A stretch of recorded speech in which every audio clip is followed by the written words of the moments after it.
Fation Balla, nxënësi i shkollës Arben Broci, ka hapur ekspozitën e tij të parë artistike me titull Forma që flasin.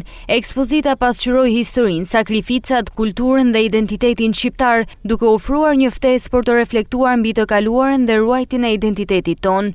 Pjesëmarrja e vizitorëve e bëri këtë përvojë edhe më të veçantë. Për arsye se kam dashur shumë për temat që na përkasin se thash pak më parë shoqërinë tonë shqiptare, ku na përket familja, kultura, traditat tona që përmendoj që kudo që shkoj s'do t'i harrojmë kurrë ato tradita dhe kultura që kemi, dhe ashtu në fund krejt heroizmat tonë që kanë bërë herët tonë shqiptarë gjatë viteve për këtë vend kaq të bukur që ne kemi sot. Me styrëm ka bërë përshtypje portreti Gjergj Kastrosën Nerveut, ku për mua është portreti le të themi më i fortë me styre sepse ka një histori shumë gjatë pas tij.